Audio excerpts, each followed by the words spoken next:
Yeah, see what I'm saying? You gotta check this out.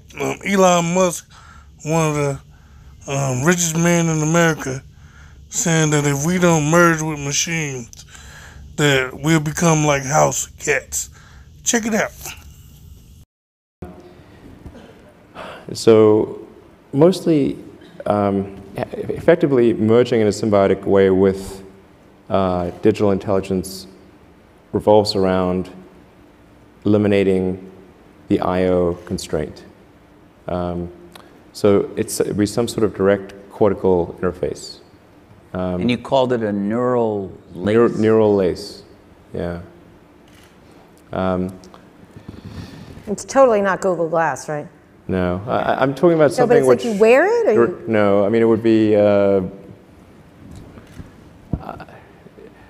mean, there are a few ways to approach this, but some sort of interface directly with your cortical neurons particularly.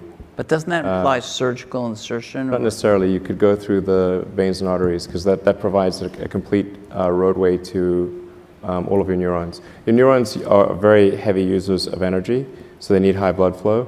So you automatically, with your veins and arteries, have a road network to your neurons. Still some kind of surgery, right? Yes, but you could insert something, basically, into the jugular and have. It gets macabre, but it sounds really easy and it doesn't involve risk-free. It doesn't involve like chopping your skull off or anything like that. That's good. Yeah. And plus, you're not a house cat anymore, right? Not a house cat. So, right. I mean, essentially, if we can figure out how to establish a high bandwidth neural interface with ourselves, with your digital self, effectively, then you're no longer a house cat. All right. On that note. Well, just one closing thing. I mean, I think that's probably the benign outcome. That's probably the best outcome, I think. Are you interested in exploring this possibility that you have just laid? Somebody's got to do it. I'm not saying that I will, but somebody's got to do it. I mean, somebody should do it. And I mean, if somebody doesn't do it, then I think I should probably do it. But. And the goal of this is to prevent there being an external AI, particularly one controlled by a small group of people, that could be so much more powerful and intelligent than we are, that the house cat it would be godlike in its situation capability. occurs. Yeah. Well, this has been really cheerful. Thank you. Yeah. But if we can establish... I was worried about asteroids at the beginning of this. I mean, asteroids are a low probability existential threat on the time scale that's relevant to us. Do you think tech has gotten more serious? How do you look at the tech landscape as someone who's, well-known? You probably qualify as a visionary. The concept, where do you imagine we are right now? But there's a tremendous amount of innovation that's happening. It's something that I think is going to be quite important. And I don't know of a company that's working on it seriously, is a neural lace. So going back to the AI situation, this is quite an important debate. If you assume any rate of advancement in AI, we will be left behind by a lot. And so then we could be in, benign, but even the benign situation, if you have if you have ultra intelligent AI, we would be,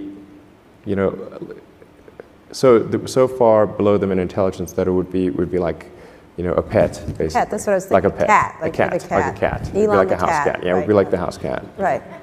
That's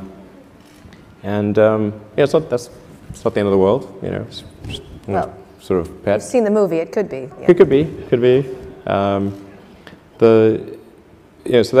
honestly, that would be the benign scenario. Mm-hmm. And so house cat is okay. I mean, I don't love the idea of being a house cat. Okay. But so what's the solution? Yeah. So I think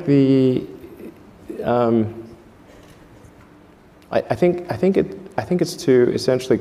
I think one of the solutions, the solution that seems maybe the best one is to have an AI layer.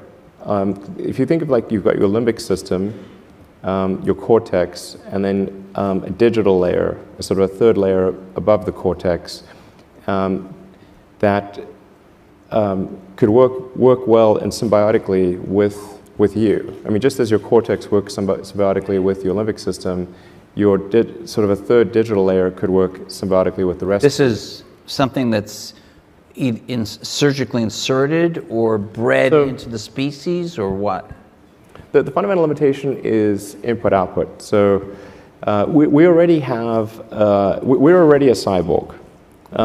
It's just that, I mean, you have a digital version of yourself or partial version of yourself online in the form of your emails and your social media and all the things that you do.